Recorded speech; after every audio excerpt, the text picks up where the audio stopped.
If your Namecheap FTP connection or file manager is not connecting, don't worry, because in this video I'm going to walk you through the exact checks you need to make to find the problem fast and get back into your files. This is a really common issue. And the good news is that it usually comes down to the hosting account status, the wrong login details, or an FTP setting that just needs to be corrected. If this video helps you out, please hit the like button and subscribe for more easy website tutorials just like this. Alright, let's start with the first and most important check. Make sure your Namecheap hosting account is actually active. If your hosting plan has expired, is suspended, or is not fully set up yet, neither File Manager nor FTP may connect properly.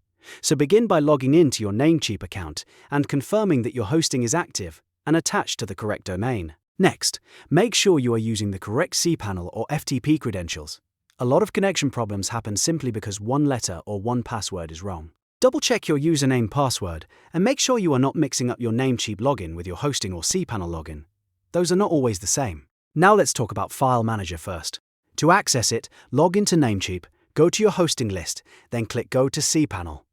Once you're inside cPanel, open File Manager from there. If cPanel itself will not open, then the problem is likely not File Manager alone. In that case, the issue may be with your hosting account, your server status, or a Namecheap side access problem. If cPanel opens, but File Manager will not load, try refreshing the page, using a different browser, or clearing your cache and cookies. Sometimes a browser issue can stop File Manager from opening correctly. You can also try opening it in an incognito or private window to rule out extension problems. Now let's move to FTP, because this is where many users get stuck. Open your FTP client and verify each setting carefully. For the host, use either your domain name or the Namecheap server host name. For the username, use your cPanel or FTP username. For the password, use your cPanel or FTP password. The port should be 21. And for the protocol, use FTP or FTP over TLS, also known as FTPS, if it is supported by your setup. If one of those settings is off, the connection can fail immediately. For example, if you use the wrong host, the wrong port, or the wrong protocol, your FTP client may never connect even if the password is correct.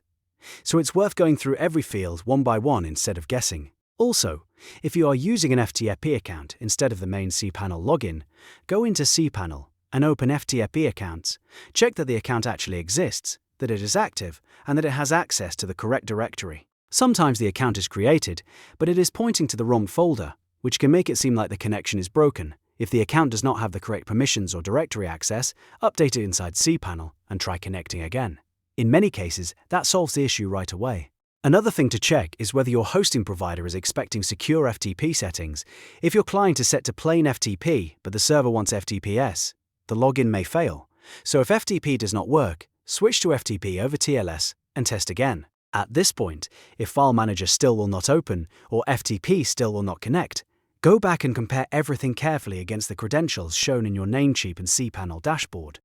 One small typo can cause the entire connection to fail. And that's the full fixed checklist for Namecheap FTP or File Manager not connecting. Start by confirming your hosting is active, then verify your cPanel or FTP credentials, test File Manager through cPanel, and finally, confirm your FTP host, username, password, port, and protocol. If you're using a separate FTP account, make sure it exists and has the correct directory access.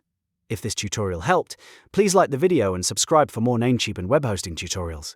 Thanks for watching, and I'll see you in the next one.